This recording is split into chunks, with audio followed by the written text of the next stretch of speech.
ರಘುವಂಶದ ರಾಜವಳದಲ್ಲಿ ಹುಟ್ಟಿ ಬಂದಿದ್ದಾರೆ. ಬಿಟ್ಟು ಹೋಗ್ತೀಯೋ ಬಿಟ್ಟು ಸಾಯ್ತೀಯೋ?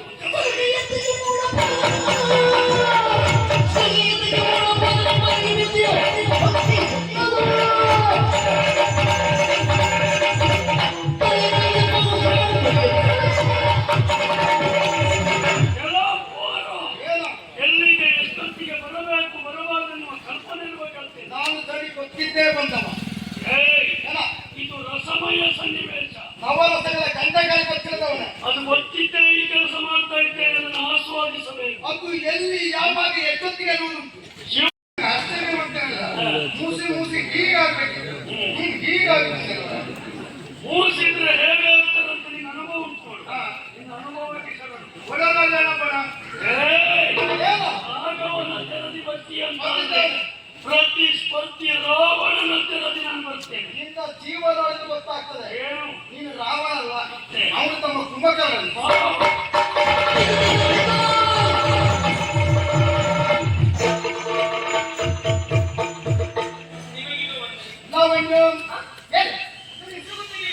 ನಿನ್ನ ಸಂಪೂರ್ಣವಾದ ವಿಚಾರವನ್ನು ಇವನಿಂದ ನಾನು ಕೇಳಿ ತಿಳ್ಕೊಂಡವ. ನಾನೇ ಹೇಳಿ ಕರ್ಕೊಂಡು ಅವನನ್ನ. ಹಾಗಂತ ನಿನ್ನನ್ನು ರಕ್ಷಣೆ ಮಾಡಿದವ ಅಂಗೇರಿ ಬಗ್ಗೆ ಎನ್ನೆತ್ತವಾಗಬೇಡ. ಆಚರಣೆ ಹೋಗುತ್ತಾ ಇದ್ದನಲ್ಲ ವಂಶಿ, ಅವನಿಗೆ ನಾವು ಮತ ಹುಟ್ಟಿದವ ವಿಕ್ರಮ ಆಚಾರ್ಯ. ಆಚಾರ ವಿಚಾರವನ್ನು ಬಲ್ಲವ ಅಂತೇಳಿ ಅಣ್ಣ ನಡುದಾರಿಯಲ್ಲಿ ಕೈ ಬಿಟ್ಟಿದೆ. ತಮ್ಮ ನಡುದಾರಿಯಲ್ಲಿ ಕೈ ಎತ್ತಿದ್ನಲ್ಲ, ಜೀವನ ಇರುತ್ತ ಪ್ರಸಂಗದಲ್ಲಿ ಅಣ್ಣ ಕೈ ನಮ್ಮ ಕೈ ಬಿಡವಲ್ಲ. ಆದರೆ ಇವತ್ತಿನ ಇಲ್ಲ ಇಂತಹ ಹೀನ ಪರಿಸ್ಥಿತಿಗೆ ಪ್ರತ್ಯಕ್ಷವಾಗಿ ಪರೋಕ್ಷವಾಗಿ ನಮ್ಮ ಅಣ್ಣನೇ ಕಾರಣರಾಗಿದ್ದಾರೆ. ಅವ ಮಾಡಿದ ತಪ್ಪಿಗೆ ನಾನು ಕ್ಷಮೆ ಆಗುತ್ತೇನೆ. ನಿಮ್ಮ ಅಣ್ಣನ ಸೇವೆಯನ್ನು ಮಾಡುವುದು ನಿಮ್ಮ ಮನೆಯಲ್ಲಿ ಇದ್ದವರು. ಅಣ್ಣನ ಮನಸ್ಥಿತಿಯನ್ನು ಸೂಕ್ಷ್ಮವಾಗಿ ನಾನು ಅರಿತಿದ್ದೇನೆ. ಮತಿಮಾನ್ಯರಿದ್ದಾರೆ, ಸತ್ಯ ಸ್ವಭಾವದ ಸಿಡುಕು ಬುದ್ಧಿಯವರು. ಅವರ ಕುರಿತಾಗಿ ಎಲ್ಲಿ ನಿಂತು ಬೇಸರ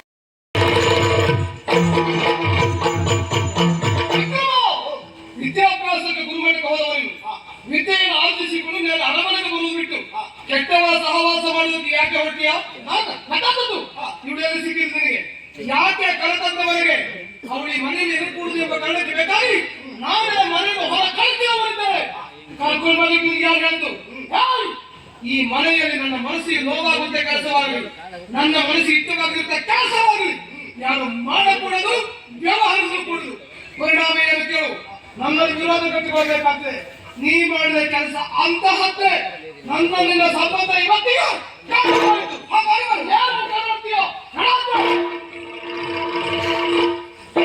ಏನ್ ಮಾಡಿಬಿಟ್ಟೇನ?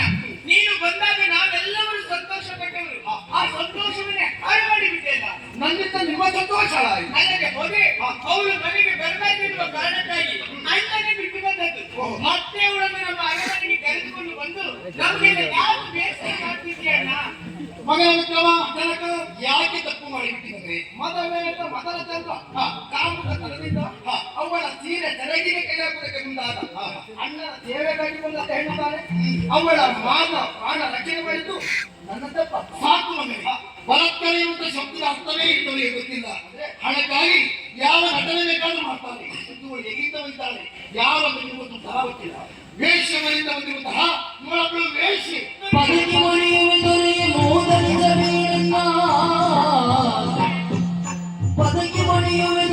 ಮೂದರಿಸಬೇಡೆನ್ನ ಅಧಿಪದೆಯ ಧರ್ಮಗಳ ಬಲ್ಲೆ ನಾನು, ಅಧಿಪದೆಯ ಧರ್ಮಗಳ ಬಲ್ಲೆ ನಾನು.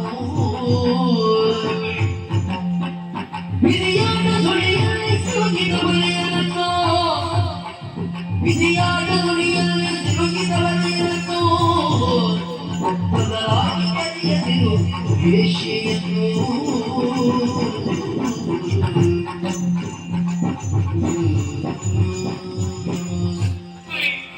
ನಿಮ್ಗೆ ಕೈ ಮುಗಿಯುತ್ತೇನೆ, ಕಾಲಿಗೆ ಬಿದ್ದು ಬೇಡಿಕೊಳ್ತೇನೆ.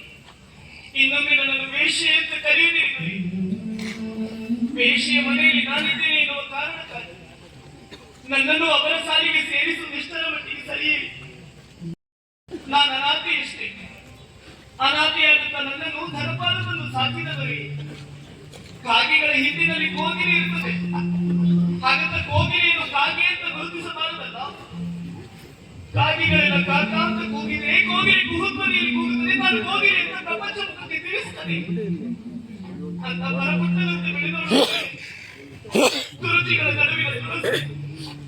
ಇಲ್ಲಿಯವರೆಗೂ ನಾನು ಶೀಲವತೆಯಾಗಿ ಉಳಿದಿದ್ದೇನೆ, ಮುಂದೆಯೂ ಶೀಲವನ್ನು ಉಳಿಸಿಕೊಳ್ತೇನೆ.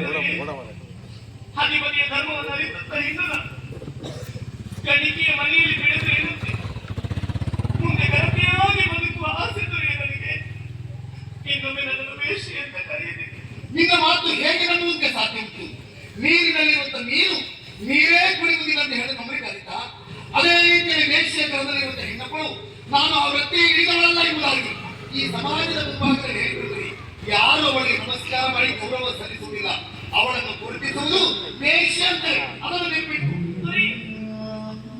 ಯಾವ ಹೆಣ್ಣು ಕೂಡ ಬಯಸಿ ನಾನು ವೇಷಿಯಾಗಬೇಕು ಅಂತ ದೇವರಲ್ಲಿ ಬೇಡಿಕೊಳ್ಳುವುದಿಲ್ಲ. ಅವಳ ಸ್ಥಿತಿಗತಿಗಳು, ಅವಳ ಸಂಕಷ್ಟಗಳು ಹೆಣ್ಣನ್ನ ದಾರಿಗೆ ತಳ್ಳುತ್ತದೆ ದೊರೆಯೇ. ಹೆಣ್ಣು ಊಟ ಮಾಡದೆ ಎಷ್ಟೋ ದಿನ ಕಳೆದು ತನ್ನ ಹೊಟ್ಟೆಯ ಹಸಿವಿಗಾಗಿ ಕಾಮದ ಹಸಿವನ್ನು ಹೊಂದಿರುವಂತಹ ಪುರುಷನಿಗೆ ಹೆಣ್ಣು ಸೆರೆಗಾಯಿಸ್ತಾಳೆ. ಯಾಕಾಗಿ? ತನ್ನ ಹೊಟ್ಟೆಗಾಗಿ ದೊರೆಯೇ, ತನ್ನ ಬದುಕಿಗಾಗಿ. ಮದುವೆಯಾಗಿರ್ತದೆ, ಗಂಡನಿರ್ತಾನೆ, ಹಾಲಾಸುಳೆ ಗಂಡಮ್ಮ ಬೇರೆ. ಗಂಡ ಗಂಡ ಪೂರ್ತಿ ಕುಡಿದು ಊರೂರು ಕೇರಿ ತಿರುಗಾಡುತ್ತಿರುವಾಗ ಆ ಹೆಣ್ಣು ತನ್ನ ಮಗುವಿನ ಹೊಟ್ಟೆಗಾಗಿ ಅನಿವಾರ್ಯತೆಯಿಂದ ಇನ್ನೊಬ್ಬರಿಗೆ ಸೆರೆಗಾಗ್ತಾಳೆ ದೊರೆಯೇ. ತನ್ನ ಬದುಕಿಗಾಗಿ, ಮಗುವಿನ ಹೊಟ್ಟೆಗಾಗಿ. ಕಾಮ ಹುಟ್ಟಿದಾಗ ಹೆಣ್ಣು ಗಂಡನ್ನು ಸೇರುವುದು, ಗಂಡು ಹೆಣ್ಣನ್ನು ಸೇರುವುದು ಅದು ಸಹಜ ಧರ್ಮ, ಪ್ರಕೃತಿ ನಿಯಮ. ಕಾಮ ಹುಟ್ಟದೇ ಇರುವಂತ ಹೆಣ್ಣು ಕೂಡ ಇನ್ನೊಬ್ಬರಿಗೆ ಸೆರೆಗಾಸ್ತಾಳಂತಾದ್ರೆ ಅವಳ ನೋವೆಷ್ಟು, ಅವಳ ಸಂಕಷ್ಟ ಎಷ್ಟು, ಬದುಕಿನ ಅನಿವಾರ್ಯತೆ ಎಷ್ಟು. ತನ್ನ ಹೊಟ್ಟೆಗಾಗಿ ದೊರೆಯೇ, ಬದುಕಿಗಾಗಿ ಭಿಕ್ಷುಕರು 16 ಮನೆಯನ್ನು ಬೇರೆ ತಿನ್ನುತ್ತಾರೆ ತನ್ನ ಹೊಟ್ಟೆಗಾಗಿ. ಹೆಣವನ್ನು ತೆವಳುತ್ತಾ ಮುಂದೆ ಸಾಗುತ್ತಾರೆ ತನ್ನ ಹೊಟ್ಟೆಗಾಗಿ. ಪ್ರಪಂಚದಲ್ಲಿ ಎಲ್ಲರೂ ದುಡಿಯುವುದು ಹೊಟ್ಟೆಗಾಗಿ ದೊರೆಯೇ. ದುಡಿಯುವ ಮಾರ್ಗಗಳಷ್ಟೇ ಬೇರೆ ಬೇರೆ. ವೇಶ್ಯೆ ಮನೆಯಲ್ಲಿರುವಂತ ಹೆಣ್ಣಿಗೂ ನೋವಿರುತ್ತದೆ, ಅಪಮಾನಗಳು ಇರುತ್ತದೆ. ಆ ಹೆಣ್ಣನ್ನು ತಾತ್ಸಾರ ಮಾಡಬೇಡಿದರೆ ಕೈ ಮುಗಿಯುತ್ತೇನೆ. ಏನ್ ಮರ್ಯಾದೆ ಬಿಟ್ಟವಳೆ, ಸಾಕು ನಿಮಿಷ ನಿನ್ನ ಕಣ್ಣೀರು. ನೀನ್ ಎಷ್ಟೇ ಕಣ್ಣೀರು ಹಾಕಿದ್ರೆ ಇಲ್ಲಿ ನಿನ್ನನ್ನು ಕೇಳುವವರು ಯಾರು ಇಲ್ಲ. ಮೊಸಳ ಕಣ್ಣೀರು ಹಾಕಿದ್ರೆ ಅಪ್ಪನ ಮನಸ್ಸು ಕರುತ್ತದೆ. ನೀನು ಒಳ್ಳೆಯವಳಾಗಿ ನನಗೆ ಭಾವಿಸಿಕೊಂಡಿದ್ದೀಯಾ? ಅಪ್ಪ, ಸ್ವಲ್ಪ ಹೊತ್ತು ನಾವೆಲ್ಲೇ ನಿಂತ್ಕೊಂಡ್ರೆ ಅದೇ ರೀತಿ ಕಣ್ಣೀರು ಹಾಕಿ ನಿಮ್ಮ ತಲೆ ಹಾಳು ಮಾಡ್ತಾರೆ. ಅವ್ರ ಮುಖ ನೋಡ್ಬಾರ್ದಪ್ಪ. ಒಳ್ಳೆ ಮುಖ ಬನ್ನಿ. ಮರುವಲೆ